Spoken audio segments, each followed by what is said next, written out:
받기 원합니다. 진심으로.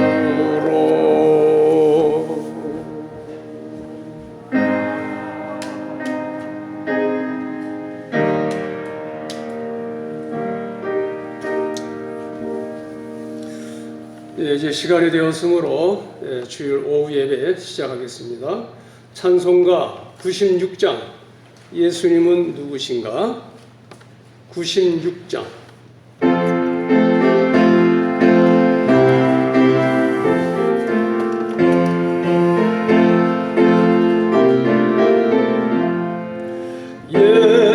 예수님은 누구신가?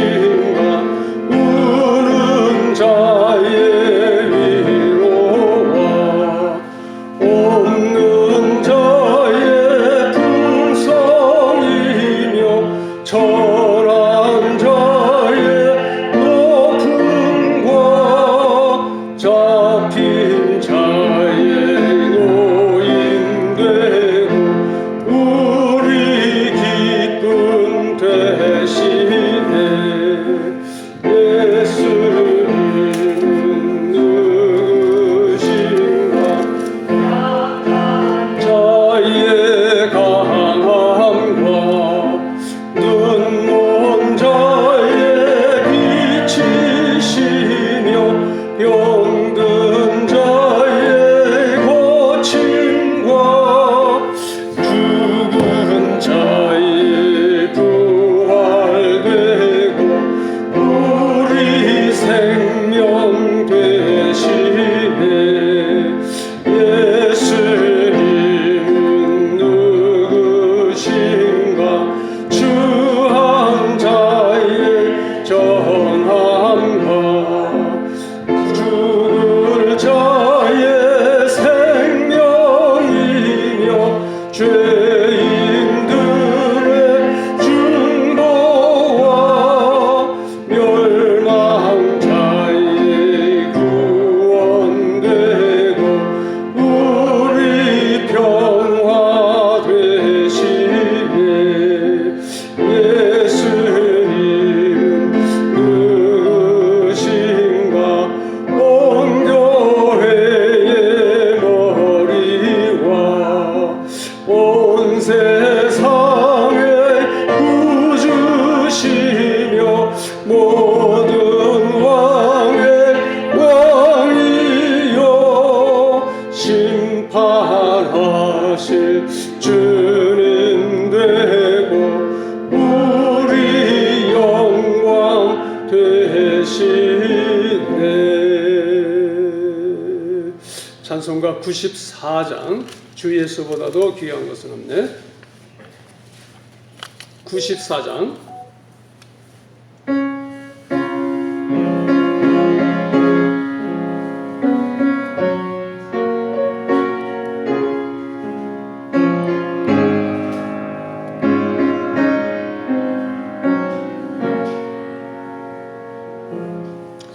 주 예수보다도 귀한 것은 없네. 이 세상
사랑이도 사랑하는 마음 맺지 못해 세상 즐거움 다 버리고 세상 자랑 다 버렸네 주 예수보다도 귀한 것은 없네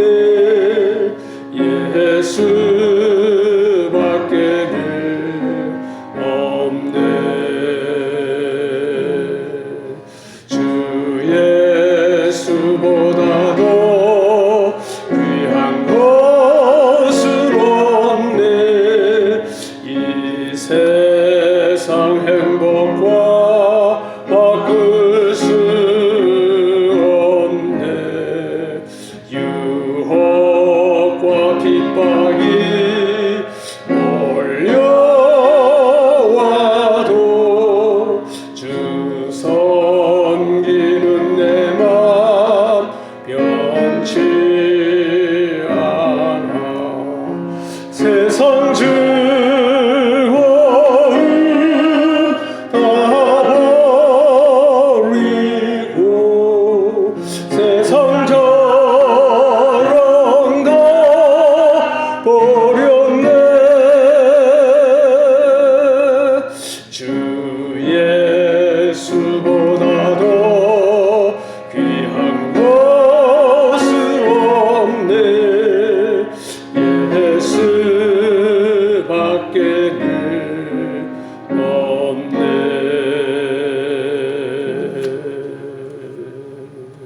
네, 한 곡 더 하시겠습니다. 407장 구주와 함께 못 박혔으니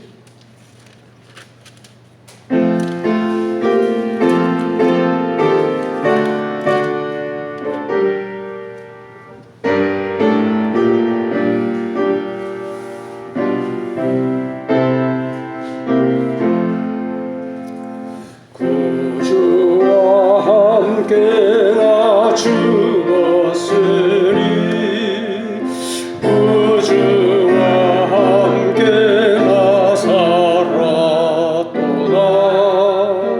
영광의 기약이 이르도록 언제나 주만 바라옵니다 언제나 주는 날 사랑하사 언제나 새 생명 주시나니 영광의 길 아래 이르도록 언제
갈 때 주께서 그때도 같이 하사 언제나 나를 생각하시네.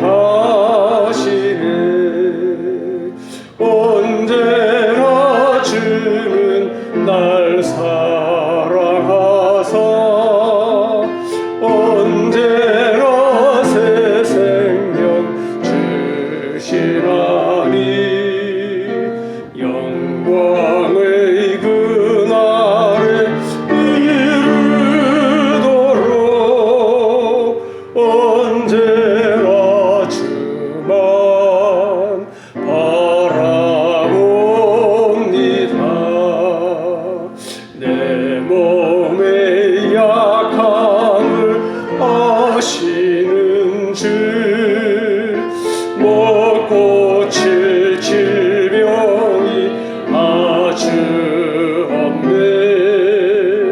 외로운 날이나 기쁜 때나 언제나 나와 함께 계시네. 언제나 주는 날 사랑하사 언제나 새 생명 주시나니 영광의 그날에 이르도록 언제나 주만 바라봅니다.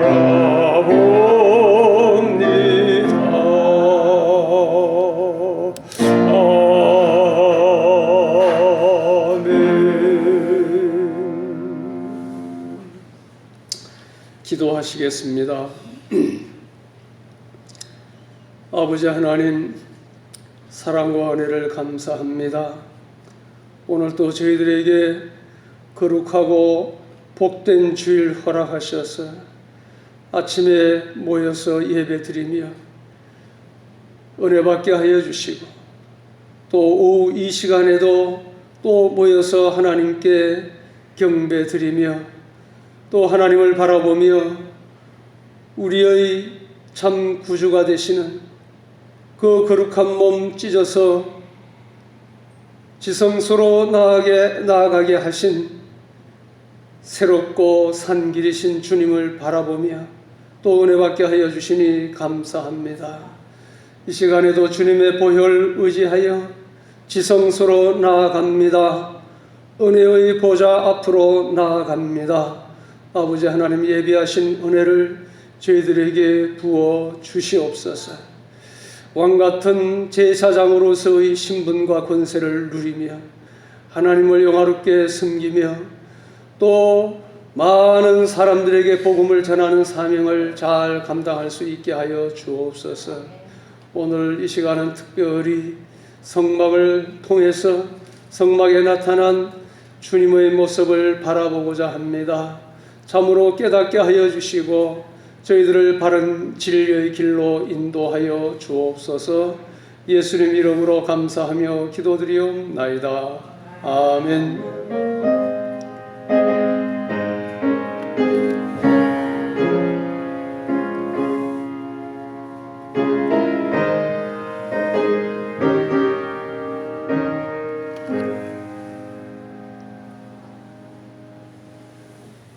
네, 하나님의 말씀 출애굽기 25장 1절에서 9절, 출애굽기 25장, 출애굽기 25장 1절에서 9절까지, 출애굽기 25장 1절에서 9절까지 다 찾으신 줄 알고 제가 봉독하겠습니다. 1절, 여호와께서 모세에게 말씀하셨다. 이스라엘 자손에게 명령하여 내게 예물을 가져오도록 하고 즐거운 마음으로 내게 바치는 모든 사람으로부터 예물을 받으라. 너희가 그들로부터 받을 예물은 이러하다. 금과 은과 놋과 4절입니다.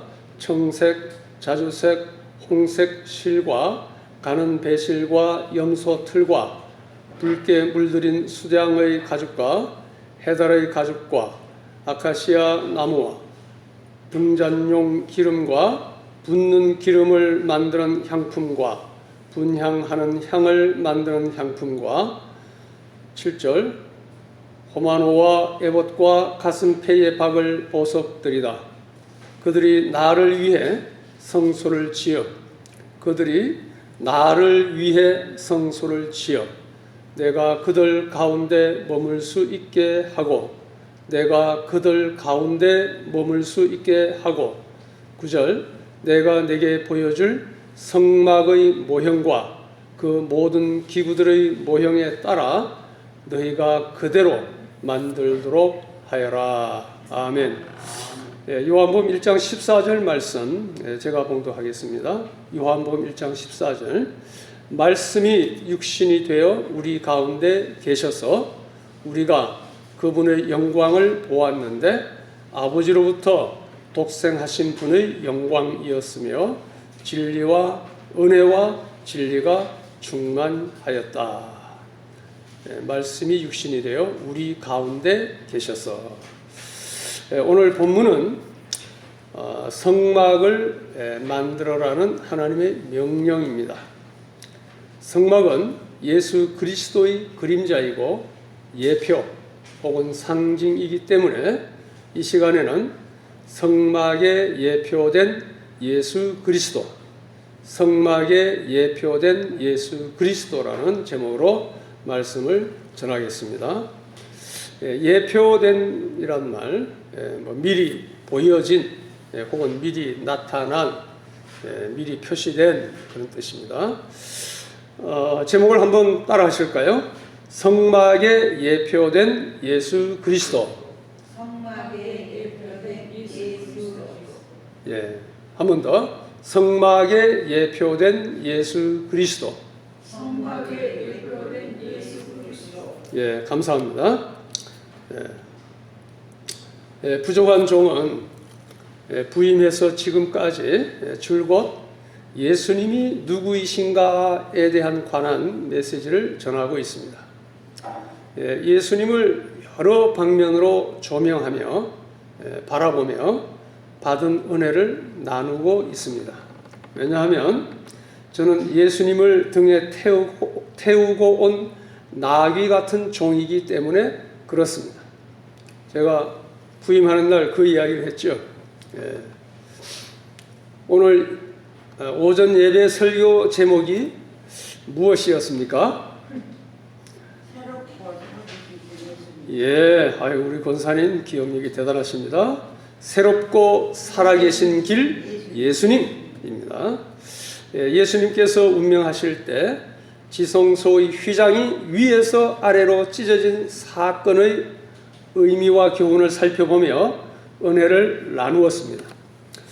오전 설교 중에 구약시대 제사 규례의 일부분과 그리고 성막의 일부분인 지성소와 휘장에 대하여 부분적으로 말씀드렸는데 좀 더 확장하여 구약시대의 제사와 성막 전체에 대한 메시지를 증거할 필요를 느꼈습니다.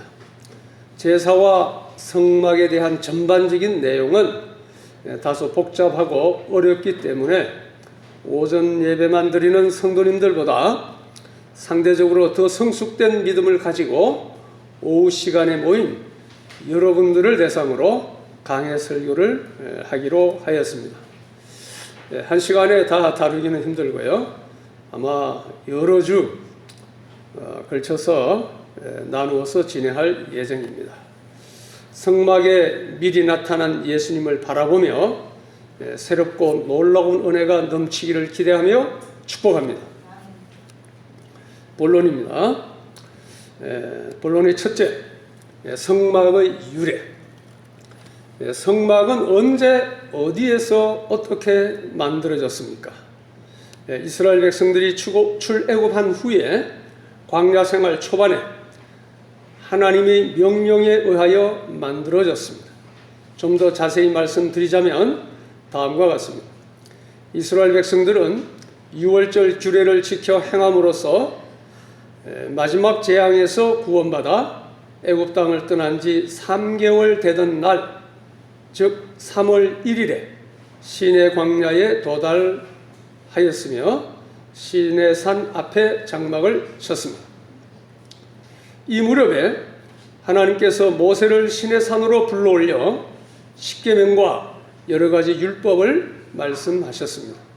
모세는 그 말씀을 백성들에게 전하고 여호와의 모든 말씀을 기록한 후 이른 아침에 산 아래에 제단을 쌓고 번제와 화목제를 드리고 양푼이에 담은 피의 절반을 제단에 뿌리고 언약서를 낭독하니 백성들은 준행하겠다고 약속을 하였습니다.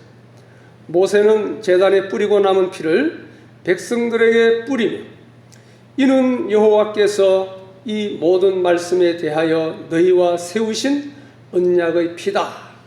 출애굽기 24장 8절 말씀인데요. 너희와 세우신 언약의 피다라고 말하였습니다. 모세는 이렇게 언약의 중재자 역할을 다한 후에 다시 구름 속으로 들어가서 시내산 위에 올라가 밤낮 40일을 금식한 후에 성막 건축과 활용, 제사 규례 등에 대한 명령을 듣고 하나님께서 친히 쓰신 증거판, 십자가 돌판이죠. 2개를 받았습니다. 이때는 약 출애굽기 원년 5월 10일경으로 추정됩니다. 이와 같이 십계명을 받으면서 성막 건축에 관한 명령도 동시에 받았습니다. 다시 요약하면 하나님은 큰 권능과 강한 손으로 이스라엘을 구출하시고 시내산까지 인도하시며 하나님의 능력과 은혜를 보여주신 후에 시내산에서 자기 백성 삼으시는 언약을 체결하면서 하나님 백성으로서의 거룩한 삶을 요구하시는 율법을 주신 후에 오늘의 본문 성막 건축과 관련된 지시사항들을 주셨습니다.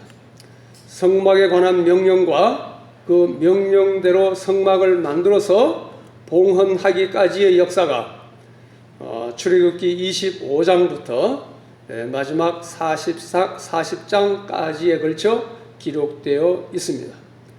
성막 건축은 백성들의 치유와 회복을 위한 하나님의 긍휼에 기인한 것입니다. 큰 둘째, 성막을 공부하는 이유와 목적.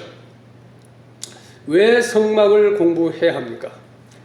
성막이 매우 중요하기 때문입니다. 왜 중요합니까? 첫째, 성경에서 가장 많이 다루고 있는 주제가 성막입니다. 또 혹은 성전입니다. 출애굽기 40장 중에 출애굽기가 전체 40장으로 되어 있죠. 1장에서 40장까지. 그런데 13장이 성막에 관한 기록입니다. 그리고 레위기 27장 중에 18장이 성막과 그곳에서 드려지는 제사에 관한 기록입니다. 또한 민수기에서 13장, 신명기에서 2장, 히브리서는 4장에 걸쳐 성막에 관한 기록을 하고 있습니다. 이처럼 성막은 성경 전체를 걸쳐 50장, 50장 분량의 주제를 다루고 있는데 이것은 모든 주제 중에 가장 많은 분량이라고 볼 수 있습니다. 그만큼 성경은 성막을 중요하게 다루고 있으며 성막을 알지 못하면 성경을 제대로 알 수 없다고 말할 수 있습니다. 작은 둘째, 왜 중요하냐? 성막은 하나님께 나아가는 약도이기 때문입니다. 출애굽기 25장 21절 22절 속죄소를 궤 위에 얹고 법궤입니다. 내가 네게 줄 증거판을 돌판 궤 속에 넣어라. 거기서 내가 너와 만나고 하나님께서 그 성막에서 너와 만나고 또 속죄소 위 곧 증거궤 위에 있는 두 그룹 사이에서 내가 이스라엘 자손을 위하여 내게 명령할 모든 일을 내게 이르리라 이렇게 말씀하셨습니다. 그러니까 성막 안에 법궤가 있고 법궤 위에 속죄소입니다. 그 속죄소에서 백성을 대표한 대제사장을 만나겠다. 만날 뿐만 아니라 또 내가 네게 명령할 모든 일들을 이야기하겠다. 그래서 성막은 하나님께 나아가는 약도 또 우리가 하나님을 만나는 그 방법 방편이기 때문입니다. 셋째, 성막은 그리스도의 모형입니다. 히브리서 8장 5절 그들이 섬기는 것은 하늘에 있는 것의 모형과 그림자라. 그들이 구약 시대에 이제 제사 드리는 것을 의미합니다. 이것은 하늘에 있는 것의 모형과 그림자라. 실체 예수 그리스도의 모형과 그림자다 그런 말씀이죠.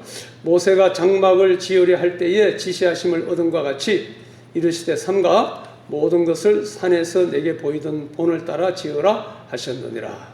히브리서 9장 9절 말씀 이 장막은 이 성막입니다. 현재까지의 비유니 그랬어요. 신약 시대 초반이죠. 그때까지 비유다. 이에 따라 드리는 예물과 제사는 섬기는 자를 그 양심상 온전하게 할 수 없나니. 요한복음 5장 39절 너희가 성경에서 이 성경은 신약 성경이 아니죠. 구약 성경입니다. 예수님 당시 이야기니까 구약 성경에서 영생을 얻는 줄 생각하고 성경을 연구하거니와 이 성경이 곧 내게 대하여 정언하는 것이니라. 주님께서 친히 말씀하셨습니다. 그래서 누가 이런 말씀을 했습니다. 구약의 성막을 펼치면 예수님이 되고 예수님의 생애를 축소하면 구약의 성막이 된다.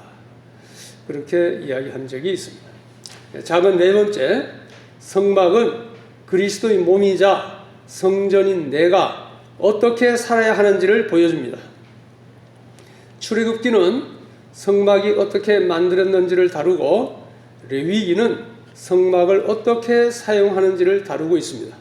즉 출애굽기와 레위기는 그리스도의 몸이자 성전인 나의 몸을 어떻게 사용해야 되느냐, 나의 몸 사용 설명서 혹은 나의 몸 사용 매뉴얼입니다. 그리스도의 몸이자 성전인 내가 어떻게 살아가야 주님의 영광이 가득할 수 있는지를 보여주는 책인 것입니다. 성소, 넓은 의미로 성소라 그러는데요. 성소가 이제 어떻게 변화되어 갔나 하면은 처음에 광야 시대에 그 성막이라고 그랬죠. 모세가 만든 것, 성막이 출애굽기 40장에서 이제 완성이 되고 솔로몬 시대에 와서 성전이 건축됩니다. 그리고 성전이 많이 회파되고 다시 재건되고 회파되고 재건되고 이렇게 헤롯 성전까지 왔다가 이제 신약 시대에는 이 성막이 성소가 교회가 바로 성막이고 성도들이 성전이 되게 된 것입니다. 고린도전서 3장 16절 17절 너희가 하나님의 성전인 것과 하나님의 성령이 너희 안에 계시는 것을 알지 못하느냐. 누구든지 하나님의 성전을 더럽히면 하나님이 그 사람을 멸하시리라. 하나님의 성전은 거룩하니 너희도 그러하니라 그랬습니다. 큰 세 번째, 본론에서 큰 세 번째입니다. 이제 본문을 자세히 추해해 나가도록 하겠습니다. 출애굽기 25장 1절에서 9절까지 3-1 성막을 만드는 목적이 나옵니다. 25장 8절에 나옵니다. 그들이 나를 위해 성소를 지어 이렇게 되어 있습니다. 하나님을 위해, 우리 성도들을 위해서가 아닙니다. 백성들을 위해서가 아닙니다. 물론 그것도 포함되지만 하나님은 지금 먼저 나를 위해, 하나님을 위해 성소를 지어라. 성소를 지었어. 내가 그들 가운데 머물 수 있게 하고라고 하셨습니다. 작은 첫째, 성막을 만드는 목적의 첫째입니다. 나를 위해 성소를 지어라 그랬습니다.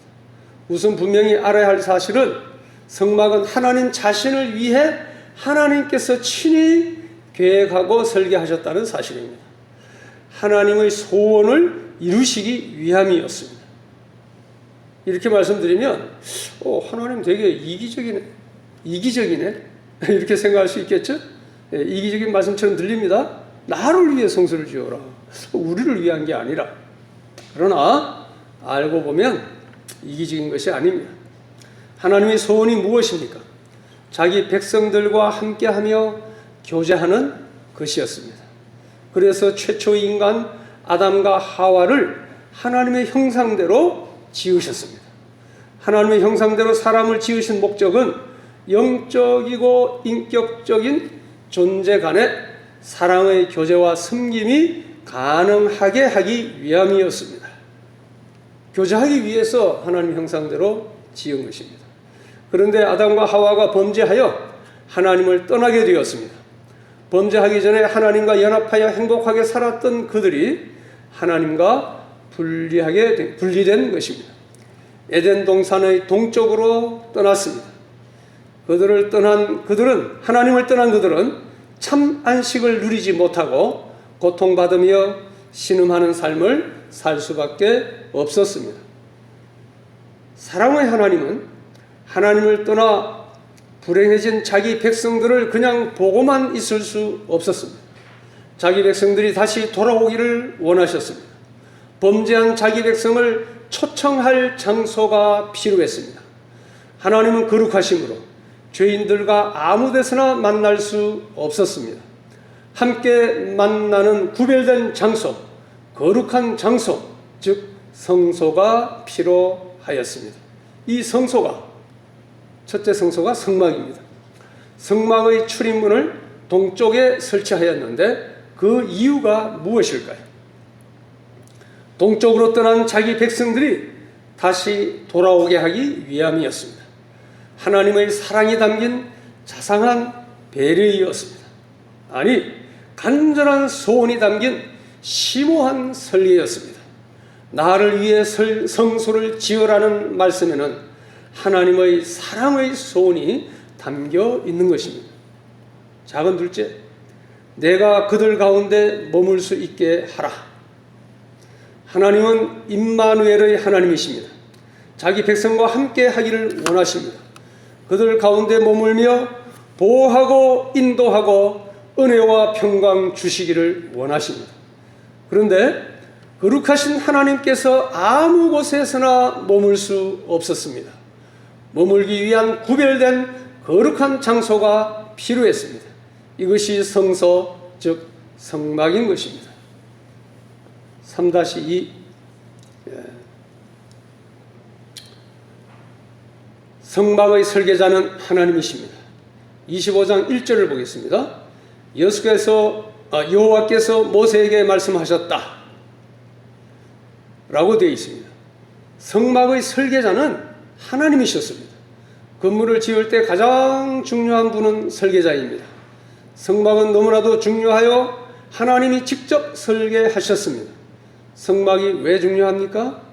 첫째, 자기 백성 가운데 하나님이 거하시는 장소, 즉 하나님의 임재가 자기 백성들 가운데 나타나는 구별된 장소이기 때문입니다. 둘째, 자기 백성이 하나님과 교제하는 구별된 장소이기 때문입니다. 셋째, 시각적인 하나님의 계시 방편이 되기 때문입니다. 즉 자기 백성이 하나님에 대하여 배우는 특별한 장소이기 때문입니다. 3-3 백성들의 의무에 대해서 생각하겠습니다. 자, 25장 2절로 넘어갑니다. 이스라엘 자손에게 명령하여 내게 예물을 가져오도록 하고 즐거운 마음으로 내게 바치는 모든 사람으로부터 예물을 받아라. 성막을 지을 재료들을 어떻게 마련했습니까? 그것은 백성들로부터 나와야 했습니다. 모세는 백성들로부터 성막에 필요한 재료들을 예물로 받아야 했으며 백성들은 자원하는 마음으로 예물을 드려야 했습니다. 여기서 이스라엘 사람들은 애굽에서 400년 동안 종살이를 했다는 사실을 상기할 필요가 있습니다. 종이었던 그들은 축적한 재물이 거의 없었습니다. 그러나 그들은 성막을 짓는 데 필요한 재료들을 충분히 가지고 있었습니다. 어떻게 그것이 가능했을까요? 애굽 사람들로부터 주어진 것입니다. 하나님께서 이스라엘 백성들을 애굽으로부터 해방시킬 때 하나님은 애굽 사람들에게 이스라엘 백성들을 급히 몰아내려는 마음을 불러 일으키셨습니다. 그런데 그 마음이 너무나 급하고 간절하여 그들이 자원하여서 이스라엘 사람들이 요구하는 대로 금과 은과 의복을 주어 그들을 내어 보냈습니다. 하나님께서 성막에 필요한 것들이 마련되도록 미리 조치를 취한 것입니다.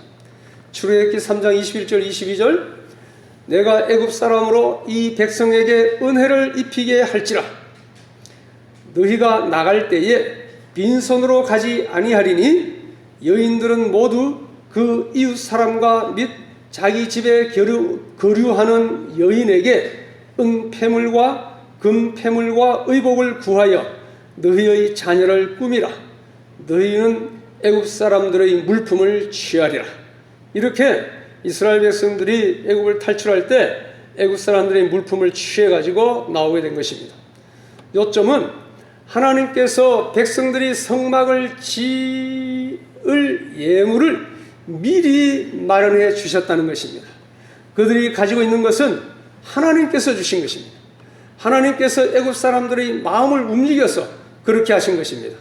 이제 이스라엘 백성들은 그저 받은 것들 중에 일부를 하나님께 돌려드려야 했습니다. 여기서 우리는 다음과 같은 교훈을 얻게 됩니다. 첫째, 우리는 여호와의 일에 하나님의 주권과 섭리를 보게 됩니다. 둘째, 궁극적으로 모든 것이 하나님께 속해 있습니다. 우리가 가진 모든 것이 하나님께로부터 나왔다는 사실입니다. 학개서 2장 8절 보니까 은도 내 것이요 금도 내 것이니라. 셋째, 모든 사람은 아무리 가진 것이 없다 할지라도 하나님께 드릴 무엇인가를 가지고 있습니다. 신명기 16장 17절 각 사람이 내 하나님 여호와께 주신 복을 따라 그 힘대로 드릴지니라. 어떤 사람은 많은 것을 받았고 어떤 사람은 적게 받았지만은 자기 능력대로 드려라 그 말씀입니다.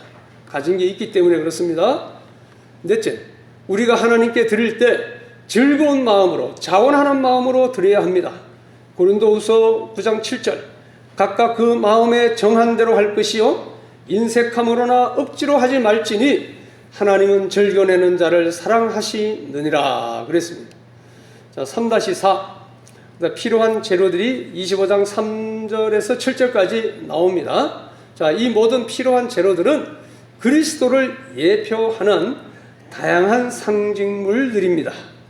25장 3절에서 7절에는 장막을 짓는 데 필요한 재료들이 나열되어 있습니다. 성막은 다양한 상징들, 특히 그리스도를 가리키는 것들로 가득합니다. 하나님께서는 성막을 통하여 자기 백성이 어떤 영적인 의미들에 대하여 생각하기를 원하셨다는 것입니다. 성막의 아름다움을 보며 영적인 진리들을 깨닫는 것이 하나님의 의도였습니다. 이제 성막의 건조에 사용되었던 재료들에 주목해 보겠습니다. 3절 금, 은, 못이라 그랬습니다. 금은 가장 귀한 가치의 상징입니다. 성경에서 금은 주님 자신의 위대한 가치를 상징하는 것이며 또 주님의 신성과 의로움을 상징합니다. 둘째, 은은 예수님의 핏값을 상징합니다. 마태복음 27장 6절 보니까 가룟 유다가 은 30에 예수를 팔았잖아요. 그리고 다시 은 30을 이제 대제사장들에게 돌려줍니다. 대제사장들이 그 은을 거두며 이르되 이것은 핏값이라 그랬습니다. 은은 구속의 상징이며 속전에 의하여 속하여진 영혼의 상징입니다. 그래서 민수기 18장 16절 그 사람을 속할 때에는 난지 1개월 이후에 내가 정한 대로 성소의 세겔을 따라 은 5세겔로, 은이 나오죠. 은 5세겔로 속하라. 한 세겔은 20계란이라, 이런 말씀이 있습니다. 자, 세 번째, 놋, 굴이죠. 놋은 십자가에 달리신 예수님을 상징합니다. 요한복음 3장 14절, 모세가 광야에서 뱀을 든 것 같이, 이 뱀이 놋뱀이죠. 그 기둥에 달린 뱀을 든 것 같이 인자도 들려야 하리니, 이 구리는 예수님이 죄인을 위하여 죄를 담당하심을 상징합니다. 이것은 놋제단, 즉 어린 양이 백성들을 위하여 희생제물로 죽임당한 곳에서 찾아볼 수 있습니다.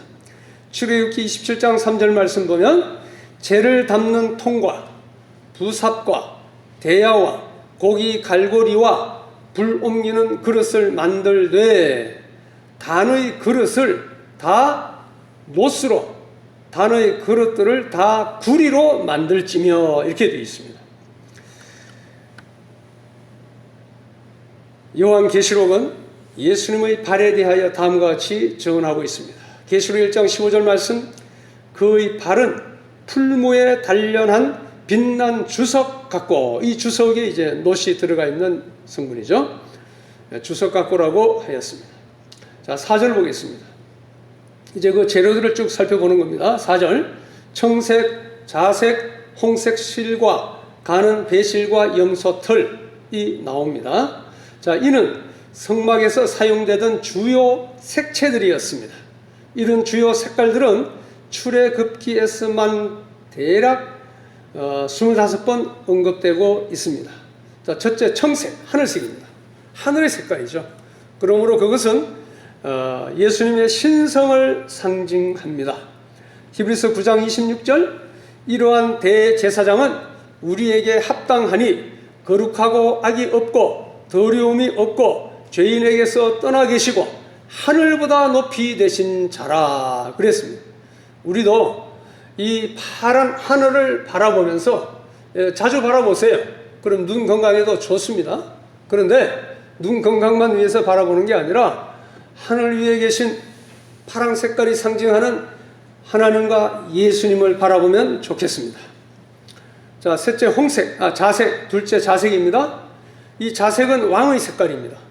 따라서 이것은 만왕의 왕이시며 만주의 주이신 그리스도를 상징합니다. 예수님께서 희롱당하실 때 자색 옷을 입히셨습니다. 마가복음 15장 17절 18절, 예수께서 예수에게 자색 옷을 입히고 가시 면류관을 엮어 씌우고 예하며 가로되 유대인의 왕이여 평안할지어다. 그렇게 자색 옷을 왕의 옷이니까 입혀가지고 유대인의 왕이라고 희롱을 한 것입니다. 셋째, 홍색은 희생 제물의 피를 상징하며 희생과 구속의 전반적인 모습을 묘사합니다. 궁극적으로 십자가에서 흘린 예수님의 피를 예표합니다. 예수님은 하나님의 어린 양으로서 피를 흘리셨습니다. 히브리서 9장 11절 12절, 그리스도께서 장래 좋은 일의 대제사장으로 오사 손으로 짓지 아니한 곧 이 창조에 속하지 아니한 더 크고 온전한 장막으로 말미암아 염소와 송아지의 피로 아니하고 오직 자기 피로 영원한 속죄를 이루사 단번에 성소에 들어가셨느니라. 아멘. 넷째, 흰 배. 흰 배는 순결과 의를 상징합니다. 하나님의 거룩하심과 의로우심, 그리고 하나님께서 우리에게 요구하시는 순결과 의를 상징합니다. 예수님은 거룩하고 의로우시기에 그 시신이 흰 세마포로 쌓였습니다. 마태복음 27장 59절, 요셉이 시체를 가져다가 깨끗한 세마포로 싸서라고 하였습니다. 성도들도 천국에서 흰 옷을 입게 됩니다. 계시록 3장 5절, 이기는 자는 이와 같이 흰 옷을 입을 것이요. 계시록 4장 4절, 또 보좌에 둘려 24 보좌들이 있고 그 보좌들 위에 24 장로들이 흰 옷을 입고 머리에 금면류관을 쓰고 앉았더라 라고 되어 있습니다. 자, 다섯 번째, 염소틀이 나옵니다. 염소틀은 천막의 덮개로 사용되었습니다. 이제 나중에 제가 이제 빔 프로젝터를 하나 사야 되겠어요. 그래가지고 스크린에다가 이 성막의 모양, 여러 가지 성물들, 이런 것들의 모형들을 보면서 하나하나 설명하면 지루하지도 않고 더 실감나게 잘 이해가 될 수 있으리라고 생각합니다. 지난번에 예수님의 발자취 따라갈 때도 이제 베다니에서부터 벳바게에서 예루살렘, 겟세마네 동산 여러 가지 나오지 않습니까? 그런 것도 이제 지도를 보면서 이곳을 주님께서 가셨구나. 그렇게 우리가 시각적으로 보면은 기억도 더 잘 나고 또 더 그 의미가 선명해지리라고 생각하기 때문에 이제 우리 장로님과 상의해서 허락하면 빔 프로젝터를 하나 사도록 하겠습니다. 염소틀은 천막의 덮개로 사용되었다. 이 말씀드렸죠? 염소틀은 하나님께서 그리스도를 지명하여 세상 죄를 지고 가도록 하신 것을 가리킵니다. 레위기 9장 3절 너희는 염소를 속죄제를 위하여 취하라. 그러므로 염소틀은 천막은 죄를 지고 염소틀로 된 천막은 죄를 지고 가신 예수를 예표하는 것입니다. 자, 5절 보겠습니다. 자, 5절의 첫 번째 붉게 물들인 숫양의 가죽이 나옵니다. 이 숫양 가죽들은 모든 틀이 제거된 후에 붉은 물을 들인 가죽들인데 모로코 가죽과 같은 것이었습니다. 이런 무두질한 숫양 가죽은 천막의 보호 덮개로 쓰였습니다. 그것은 염소틀과 해달의 가죽 사이에 끼워 넣었습니다. 출애굽기 36장 19절에 나오는 말씀인데요. 제가 무두질한 그런 표현을 썼는데 무두질이란 말은 그 생가죽 혹은 실 따위를 매만져서 부드럽게 하는 것, 그것을 무두질이라 이렇게 한답니다. 창세기 22장 13절 보니까 아브라함이 눈을 들어 살펴본 적 한 수량이 뒤에 있는데 이삭 대신 제물로 바친 게 누구예요? 암양이에요? 순양이에요? 암양? 수량입니다. 수량이 뒤에 있는데 뿔이 숲풀에 걸려 있는지라 아브라함이 가서 그 수량을 가져다가 아들을 대신하여 번제로 드렸더라. 이렇게 되어 있습니다. 자, 5절에 두 번째 보면은 해달의 가죽이 나옵니다. 해달의 가죽은 성막을 위한 외부 덮개로 사용되었습니다. 굉장히 질깁니다. 해달의 가죽은요. 이 질기고 비바람에 잘 견디는 가죽인데 그 천막은 뜨거운 태양과 흠뻑 적시는 비, 또 그리고 광야를 휩쓸어가는 사나운 먼지 폭풍으로부터 그 천막을 보호하기 위한 이상적인 재료였다고 생각합니다. 이는 아마 홍해로부터 나왔을 것입니다. 자, 5절의 세 번째 보면은 조각목이 나오는데요. 조각목은 광야에서 번성하던 한 나무로부터 왔습니다.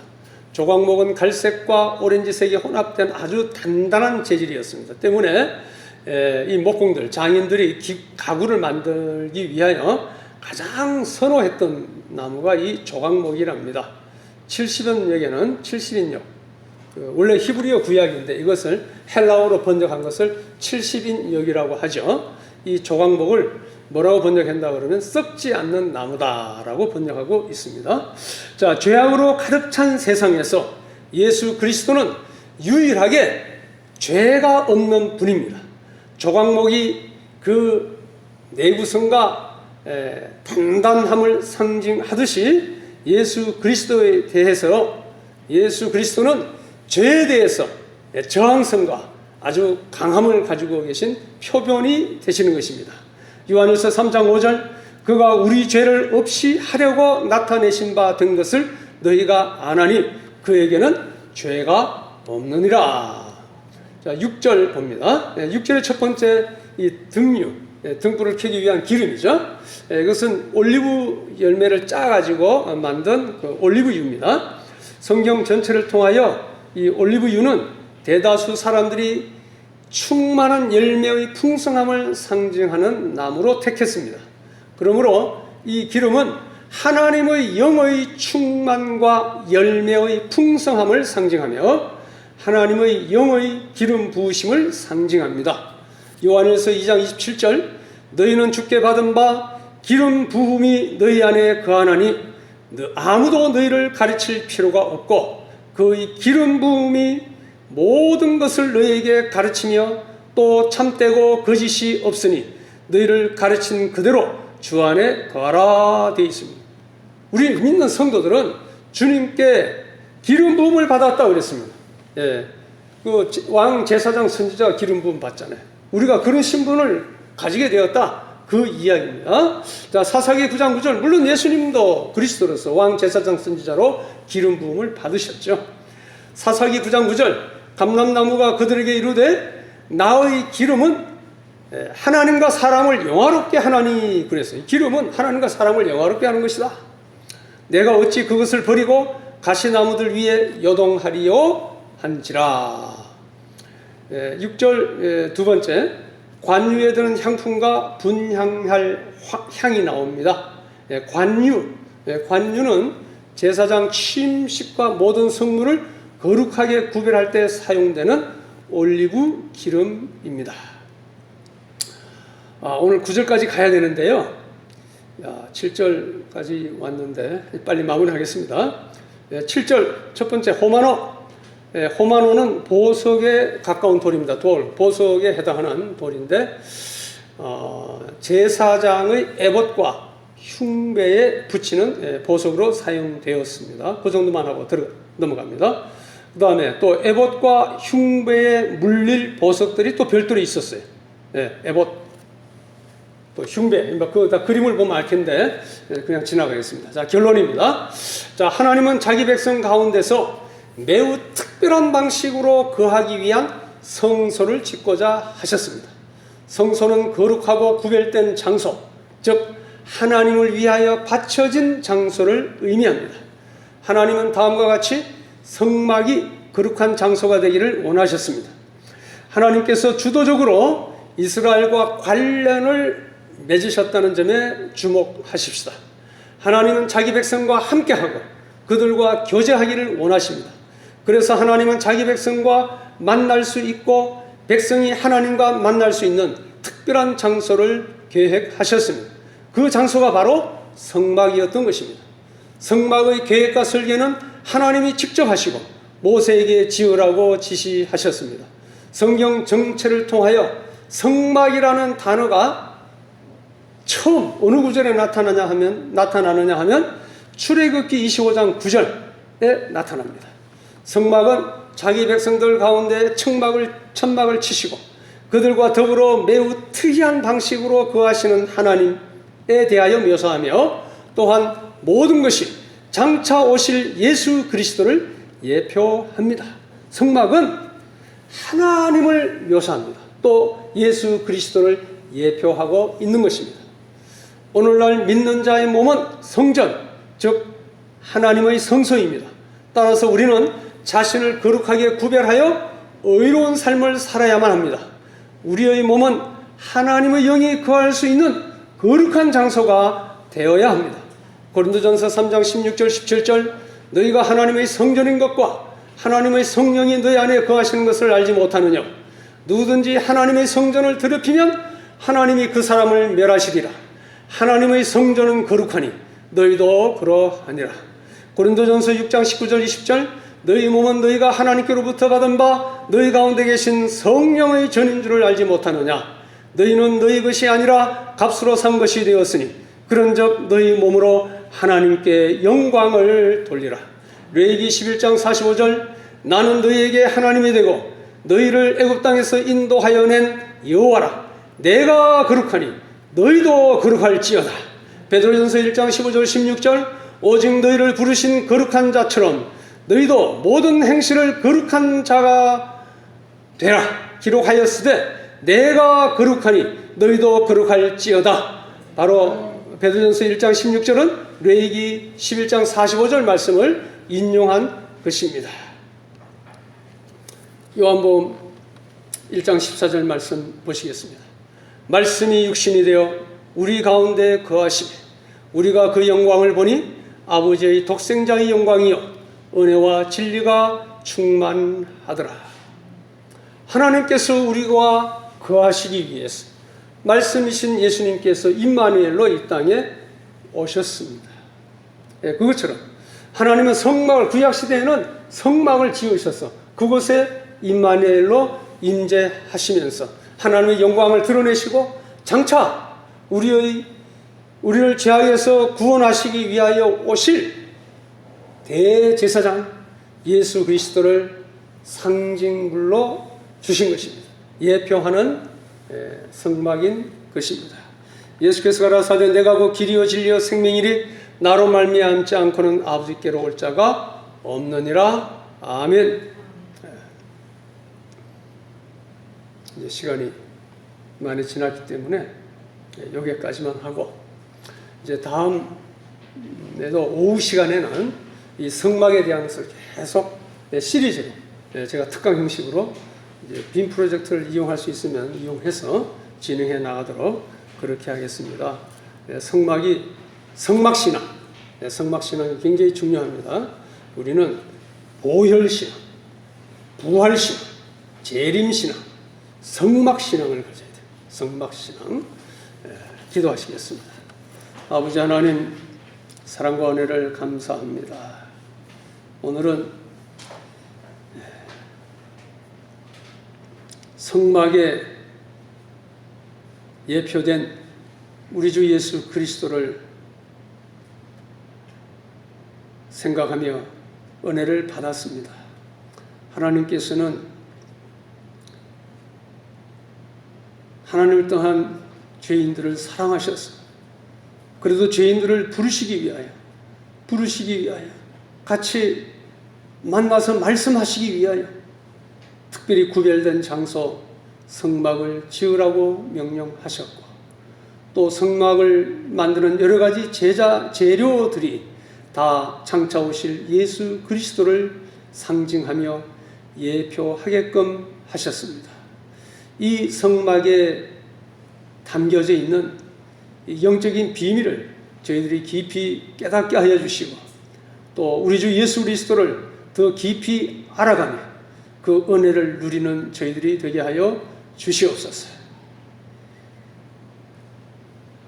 참으로 주님께서 몸을 찢어주셔서 그때의 성막이 찢어지고 지성소로 나아갈 새롭고 살아계신 길이 되어주신 것을 감사합니다. 우리가 이 비밀을 알 뿐만 아니라 이제 간절한 마음으로 은혜를 사모하는 마음으로 지성소 은혜의 보좌로 담대하게 힘차게 부지런히 달려가는 저희들 되게 하여 주옵소서. 그래서 하나님께서 우리에게 주시고자 예비하신 모든 좋은 것들을 다 받아 누리며 풍성한 삶을 누리며 하나님을 영화롭게 하며 많은 사람을 다시 그리스도 앞으로 인도해내는 사명도 잘 감당하게 하여 주옵소서. 한 주간도 주님과 함께 동행하며 승리하는 삶을 살게 해주실 줄 믿사오며 예수님 이름으로 기도드리옵나이다. 아멘. 찬송가 예수도 알기 원하네 453장입니다. 453장 성막을 통해서 예수님을 더 깊이 알아가는 저희들이 되기를 소원합니다.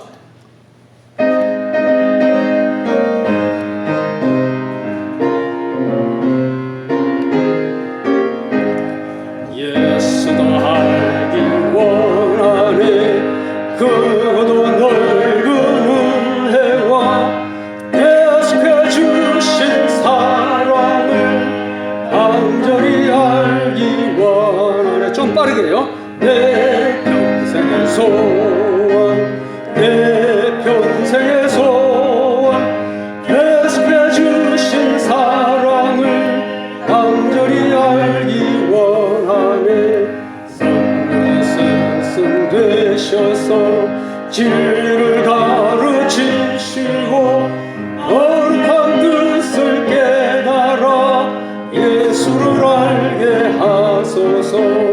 내 평생의 소원 내 평생의 소원 계속해 주신 사랑을 간절히